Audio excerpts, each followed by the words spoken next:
Black people are boycotting Asian stores because an Asian store owner recently just offed a black kid, and this is the most stupidest thing ever. This is one of the most racist things you can ever do, and it's coming from black people, and I'm very disappointed, right? Because, you guys gone through the most, struggle in racism, so I thought you would be more understanding about, not turning things into racist issues immediately. But, here it is. You see a Chinese guy or just an Asian guy do something bad to a black guy, and you automatically start boycotting, stereotyping, and grouping in all the other Asians? What the hell kind of logic is that?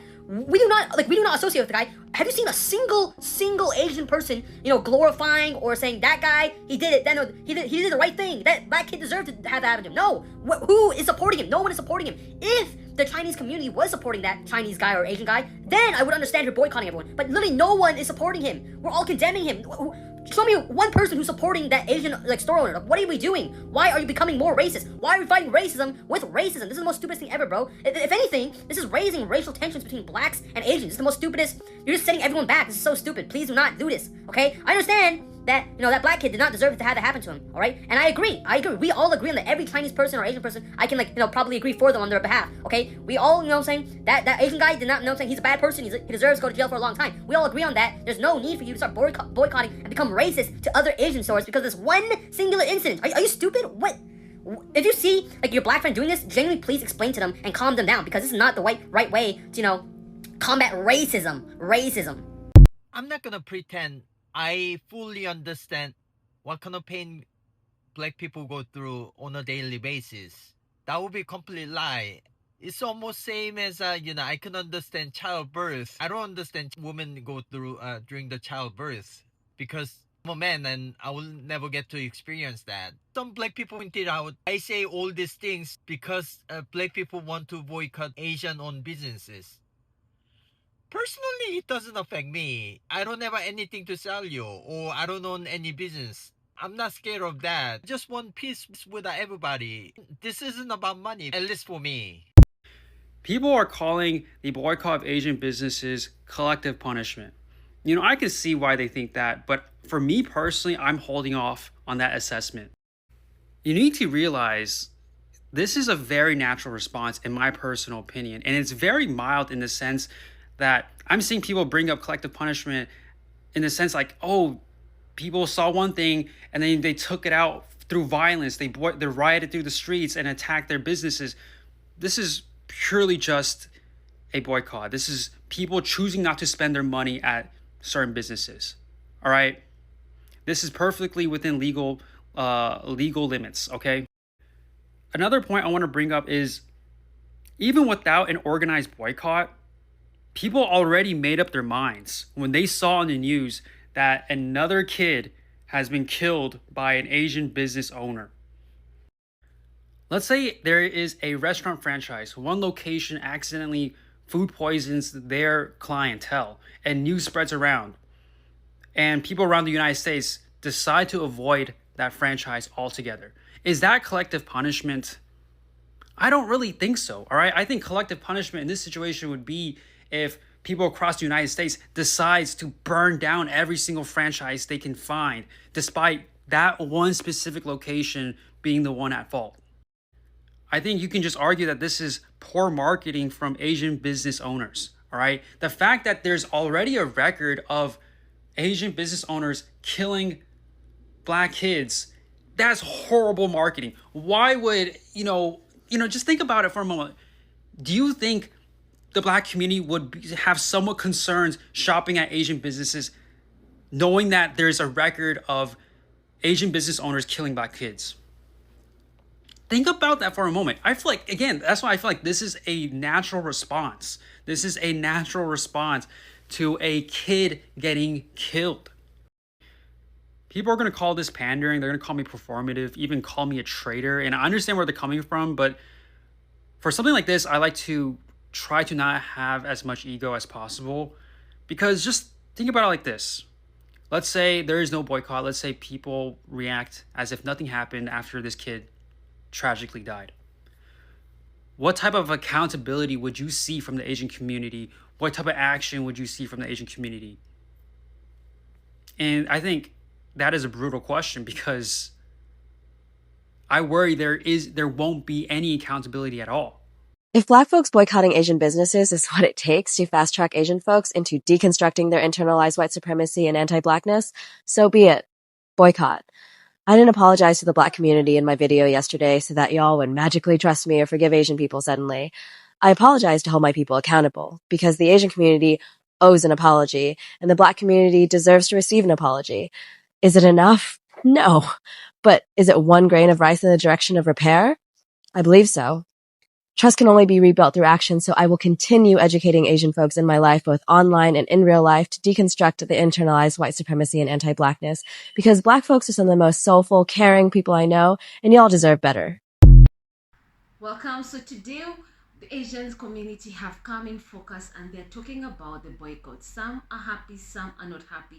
Some are agreeing, some are disagreeing. So let's watch this video and then we're going to discuss much more at the end. Please stay tuned and kindly subscribe to my channel.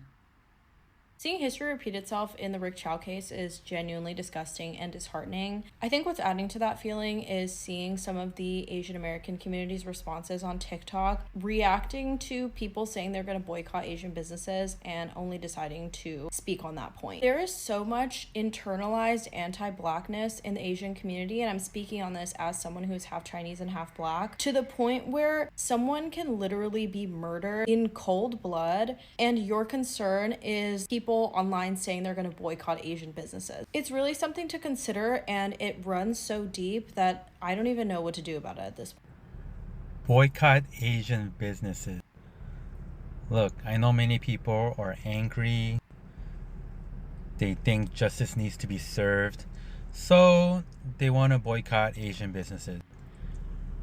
I know emotions are high, and if this is how you think there's going to be some justice, okay, I'm okay with it. But then when does it end? When is it, okay, we've boycotted Asian businesses enough, justice is served, now let's move on. I just personally don't think this is the solution. If anything, it produces more tension, creating some unnecessary race war. I'm pretty sure there's a lot of Asian business owners that are like, what happened? Where's all my Black customers? They're just trying to make a living. They're just trying to make money. Now, what's the answer? I don't know. If you have any productive recommendations, please comment below. But personally, I just don't think boycotting Asian businesses achieves anything. And I'm gonna call you out since you don't seem to understand. Every single one of you over there boycotting Asian business and spreading more Asian hate, you Black people with your Black fatigue, okay? And what your people call me. Yeah, not my words, those are your people words. First of all, your people words? Girl, fix your grammar. Ladies and gentlemen, this clan-servative is Monica. Momo for real. Momo wants people to support Asian businesses by standing in front of the camera, screaming racial slurs at Black people. Congratulations, Momo. You're the poster child for the I Got Picked fan club. Here's what people like Momo, who confuse a wedding ring for a race change, never seem to understand. The moment some people get their citizenship papers, they wrap themselves in the American flag, start lecturing everybody else about America, and suddenly they think they're qualified to rewrite history in this country. The problem is they skipped the history lesson. America didn't become more inclusive because people in power woke up one morning and decided to be nice. Every right enjoyed by immigrants, women, LGBTQ people, Asians, Latinos, and countless other communities was fought for by generations of activists who challenged discrimination, segregation, exclusion laws, and white supremacy. Black Americans paid an enormous price in that struggle. That is history. You should be grateful to them you have your rights as an immigrant. And to my Asian community, listen up. Asian Americans and African Americans have a long history of standing shoulder to shoulder in civil rights movements, labor movements, anti-discrimination campaigns, and community organizing. There are decades of documented solidarity between these communities. Learn your history. Then along comes Momo, the mayor of Assimilation Avenue. A woman who thinks yelling racial slurs Mocking reparations and ranting about black fatigue mentality somehow makes her the voice of Asian Americans? No, bitch, it just makes you the voice of ignorance. When you start throwing around racist language, you're not defending Asian people. You're attacking another minority group while completely ignoring the system that have harmed minority communities for generations. And let's talk about the irony. You claim to be defending Asian Americans while repeating the same stereotypes and racial garbage that have been used against minorities throughout American history. Marrying a white man doesn't make you white. Repeating racist talking points doesn't make you white. Using racist slurs doesn't make you white. It makes you a bigot with a platform. She's so convinced she unlocked a new ethnicity through matrimony. The fastest way to destroy your credibility is to claim moral superiority while sounding like the comment section of a white nationalist Facebook page. Asian Americans deserve better representation,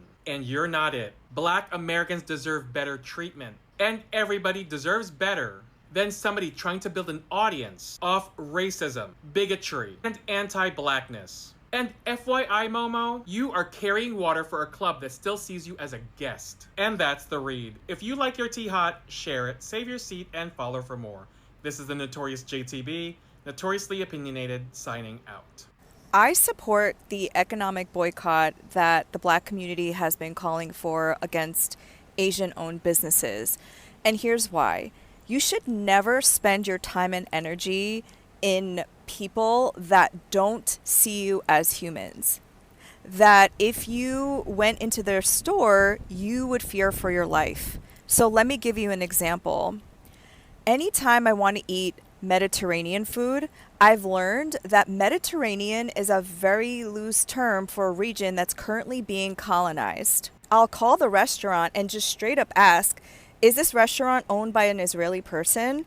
And or is the head chef an Israeli person? If they say yes, I say, well, that's unfortunate because I cannot support a restaurant that supports genocide in an apartheid state. And not only that, I'm going to put your name on a list that I started in 2023, which is just my Excel spreadsheet, with other friends who also don't support Zionist institutions. And also on a tangent, like, what is Israeli food? These are the lengths that I am willing to go through in not supporting a business that doesn't see every human with dignity. We should already be boycotting corporations. Like, for example, Hyundai, which is a Korean company. Their bulldozers are currently tearing down homes in the West Bank of occupied Palestine. So they're displacing the indigenous people. We should be boycotting, or at the very least, not buying the latest iPhone every year because Apple is illegally mining cobalt and coltan in the Democratic Republic of the Congo and using slave labor to dig out those minerals. Just a reminder to other Asians, when the Black community says that they're going to boycott Asian businesses, that's not them being racist. They're literally just asking us to give them the respect that they rightfully deserve. There's a lot of anti-blackness in the Asian community, and I'm sick of seeing it. We're all sick of seeing it. And the Black community knows that all Asians aren't racist. It's just that these Asian businesses need to be reminded that they literally profit off of the Black community. Yesterday, when I made the post regarding people should not be boycotting Asian business, I did not know what the situation was for until later. Come to find out, an Asian man was not guilty for shooting a black teenager kid, and that's why the black folks are mad and they're boycotting Asian business. I see where you're coming from, though. I feel your pain, and I'm so sorry for the tragic that you had to go through. But when I hear the fact that you are going to boycott Asian business, that caught me off guard. And let me tell you why. Is because when you say you are boycotting Asian business, that's a big statement. Like, you know, Asian comes in different areas like Laos, Cambodia, Vietnamese, Japan, Korea, China, India. So when you say you're going to boycott the Asian businesses, that's all of them. But the fact that we didn't do anything to y'all, that's why I'm tripping about. That's it. Not that we're not feeling sorry for the situation. It's just, I know it was a Chinese man who shot the kid, but one man's crime cannot affect the whole community. You see what I'm saying? Like, that's why I was caught off guard, because I'm Asian. And when you say you're going to boycott Asian, that's like involve all of us. And some of us be like, what the hell did we do? We didn't do anything. We knew the situation, but we feel for the situation, but we didn't do anything. That's why I made that video. You see what I'm saying? Not trying to not have no empathy or sympathy about the situation. I feel bad. But it's kind of hard to boycott the Asian community because it's like, it's everywhere. You see what I'm saying? So, with that being said, we need to stop this racism stuff, man. We need to love each other more. We need to really embrace each other's differences and just work it out. And at the end of the day, we need God. That's what we need. I'm not gonna lie, I'm still pissed about those Asian Americans who helped that white man get rid of affirmative action. And it didn't even benefit us in the end. Unsurprisingly. So I need Asian Americans to remember that none of this was ever built for us.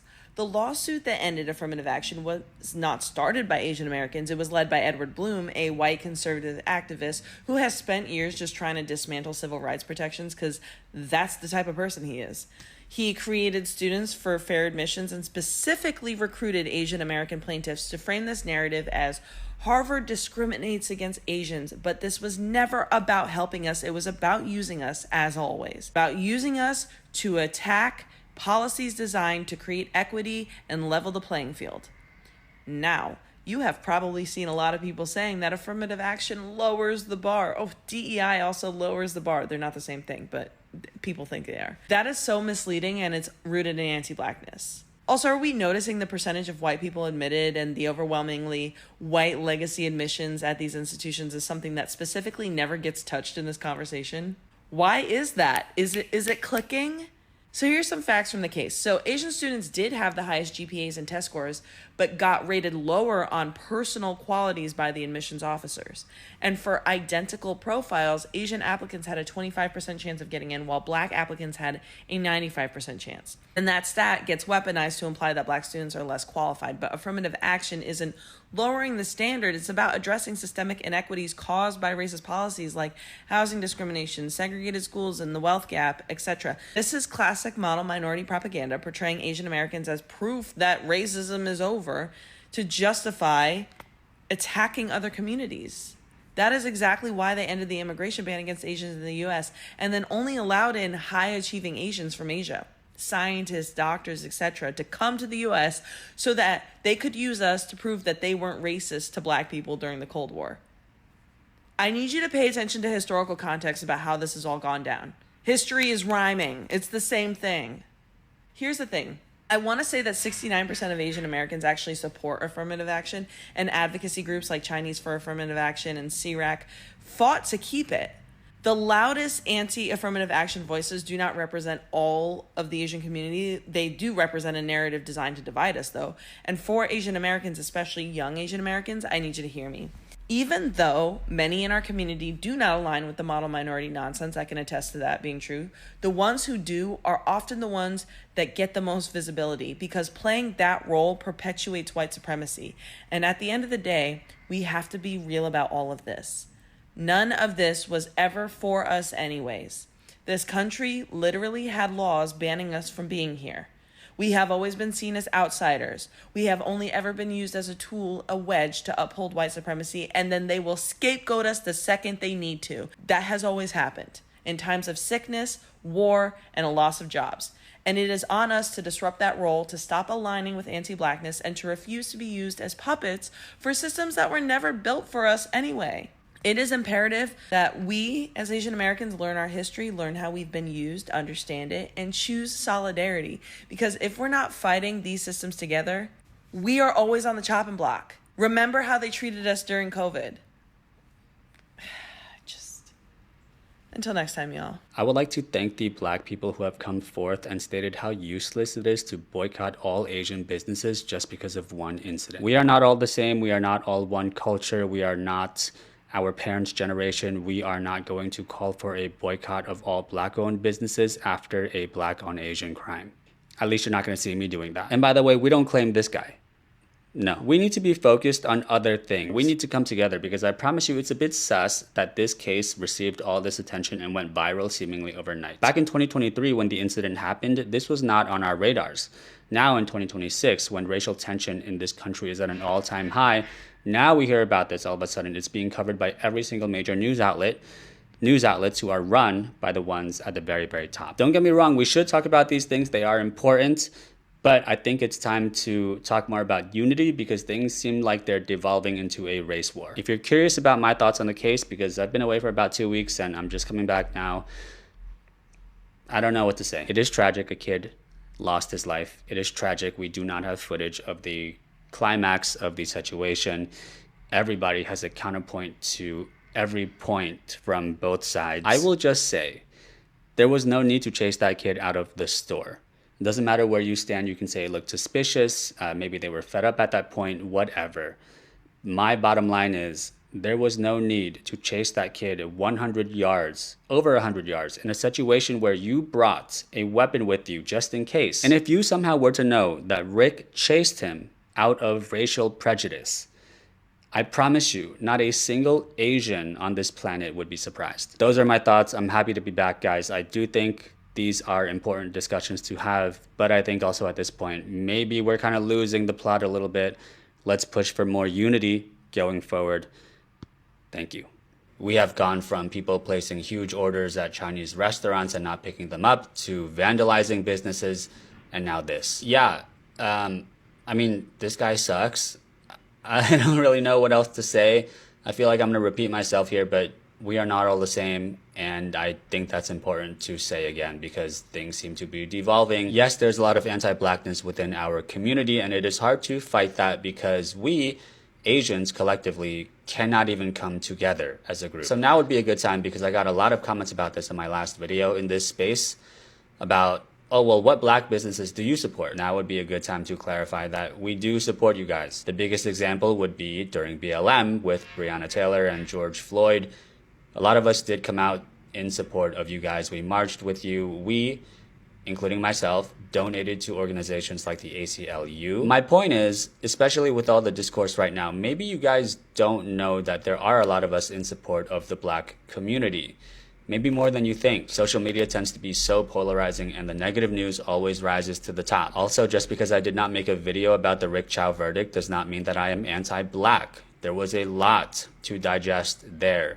If the charge was Rick Chow stereotypes Black people and that's why he chased after Cyrus, everything would be a lot simpler, but that's not how it was. There was a lot to think about, and I, like a human being, took my time to try and really understand everything that was going on, all the details that were there, that weren't there, and by the time that I had done that, everyone on the internet had already said everything from both sides, and I didn't feel like making a video about it. I am not a buzzword factory who turns on a camera and starts angrily shouting things like anti-Blackness and proximity to whiteness every time something bad happens to a Black person. Not that I'm accusing anyone of doing that, okay? Please. I am sorry for this man. I hope he gets found and tried. We are not all like that. I hope you guys understand. I hope things don't escalate much further because we need each other. Thanks for watching. In respect for him, we're calling Chinese places, ordering food, and not picking it up. And we ain't talking about a one order. We're running it up. Justice for him, okay? Rick Chow walked away, and I get why people are furious. I'm furious too, but what I'm seeing happen right now in response to that verdict is making things worse, not better. There are people out here calling Chinese restaurants, sitting on the phone, placing a full order they never intend to pick up, just to waste the owner's time and money. There are people saying that they are done with Asian nail salons, Asian grocery stores, any Asian-owned businesses that they could think of. And I need to be real with you, because if I just agree with you to make you feel better, I'd be doing you dirty. Those business owners had nothing to do with rickshaw. The woman doing your nails didn't chase down a 14-year-old down the street. The guy making the Chinese food didn't pull the trigger. You're taking your pain out on complete innocent people who share nothing with rickshaw except their ethnicity. And I want you to just sit with that for a second, because that is the exact logic that has been used against black people for generations. One person does something and suddenly the whole community pays for it. You hated that logic when it was pointed at you, when it was being used at you. You called it racist. You called it unfair. You called it ignorant. And you were right every single time. So what does it make you when you do the same thing? I understand the anger. I feel it too. But you are not hurting rickshaw by prank calling a Chinese restaurant. You are hurting somebody who probably worked 14 hours days, who probably has nothing in their bank account, who probably has a family dependent on that business. You are becoming the evil you always said you hated. And the worst part is, it doesn't even move the needle on the actual problem. Rickshaw is still free. Cyrus is still gone. And the only people getting hurt by the boycott and the prank calls are the innocent people who has nothing to do with any of it. Now I understand why you have the views that you do about affirmative action, DEI, Asian Americans, black people in America. But you got something fundamentally incorrect, right?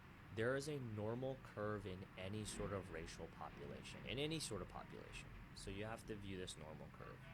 And you have to understand that there are people who are highly motivated and lazy in all groups. Black, Asian, Latino, Jewish. This normal curve exists in all groups, okay? But you have to understand the people that came to America chose to immigrate to America. They had this like unified idea in their minds that they're coming to America to give their children and their children advantages that they might not have had back in Asia. So you have to take in mind, you have to really, really consider the fact that there's a big selection bias taking place for those Asians who have, they might have the same amount of money as other people in other demographic groups when they like arrive in America, but they are desperate to make sure that they can learn what the system is and they understand kind of educational systems and educational pathways. And then on top of that, if I'm talking specifically about Koreans, because I'm Korean and I understand their system, they got into these church enclaves and groups that kind of inculcated this specific kind of cultural pathway for Korean Americans specifically. Now, this exists for other Asian groups as well, but I know Korean Americans. And they used that kind of integration system to be able to learn, okay, this is what the system in America is, and this is how my children are going to be able to thrive within the system. Now, if you choose to immigrate to America as an Asian, you have that in mind. You're giving up your own life as an immigrant, my parents' life. You're giving up your known life for a chance for this chance and opportunity for your children.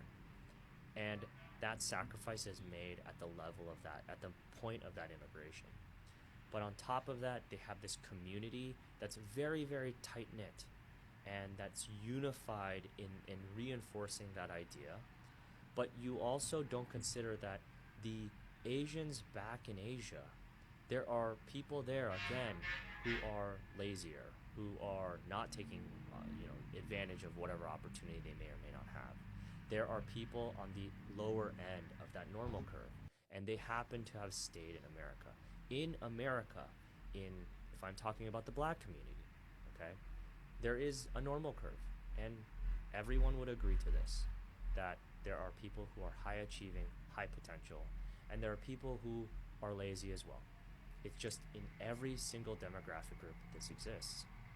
And so when you're comparing kind of US-born Asians with the average black person, you're comparing apples and oranges because of that selection issue. It's a population issue that you're not reading into. The other thing that you have to consider on the other end, when people talk about systemic racism and they bring that up, that it would help to have very clear examples that they try to articulate, right? But sometimes you're not necessarily listening. You know, people talk about the family structure, they talk about culture, but if there are too many systems in place that keep people down. So, as an example, this is one very specific example, but it exemplifies other examples. In the criminal justice system, there's a reason why they are targeting one specific demographic group over another, and that makes it harder overall in the if you look at the population statistics for one specific group to achieve in the way that other groups have been able to, right? It makes it harder systemically. You just have to look at what happened in the 80s. You have to look at what happened even before then. You have to think about and consider that there are populations that had distinct advantages for hundreds of years in America. We're just talking about America. And that wealth is being passed on from generation to generation. And that wealth has not been, systemically accrued by some specific groups. Obviously, we're talking about descendants of slaves. And so if they don't have that same advantage over multiple generations, and in so many cases, you don't recognize how much of an advantage it is for, when grandparents pass away, this money gets passed down, and future generations are able to truly benefit from this live to this day now, and you're not acknowledging that. So the last thing I'll say is that in this self-selecting group of Asians that come to America, they had the dollars in their pockets to be able to make that immigration journey. So yes, they might have been, they might not have as much money as like the average American when they come, but they had enough of a base that would enable them to, live in better communities, in safer communities, where there are better schools, so that their children could take advantage of the specific root system. And you have to remember that the parents, they've given up their lives. The American dream wasn't necessarily for them. It was for their children, and that's what they cared about. So maybe that's a specific cultural thing related to this generation of immigrants who came in, but you have to take into account this self-selection issue. It's a huge part of it, and you can't compare apples to oranges in this case and be accurate.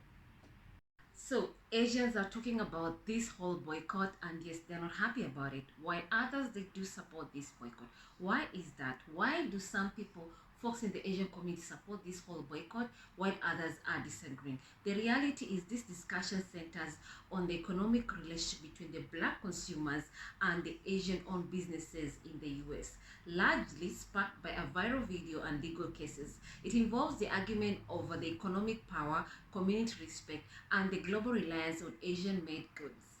So, why some people support the boycott? Supporters argue that black communities should redirect their massive spending power to black-owned businesses to build local wealth, rather than spending at stores where profits often leave the neighborhood. Others are saying advocates use the boycott to protest perceived disrespect, unfair store policies, or racial biases by business owners serving the black community. Do you agree? Many argue that there is a systematic power imbalance in black neighborhoods where minority groups often rely on outside businesses rather than owning their local shops themselves. So why others don't support the whole boycott in the black community? Opponents argue that boycotts are impractical because black Americans rely heavily on Asian manufactured goods daily, and including electronics, car, and apparel. And if you walk in each of these black neighborhoods, you are going to find an Asian-owned business where is literally supporting so many black Americans to sell daily necessity.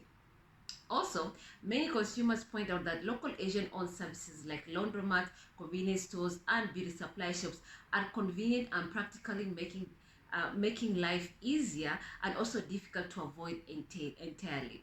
Some believe that minority communities share similar struggles and that economic division hurts both groups, advocating instead for mutual respect and reliance. So what do you agree? Do you agree this boycott or do you disagree this boycott? I'd love to hear from you guys, and kindly subscribe to my channel. Thank you.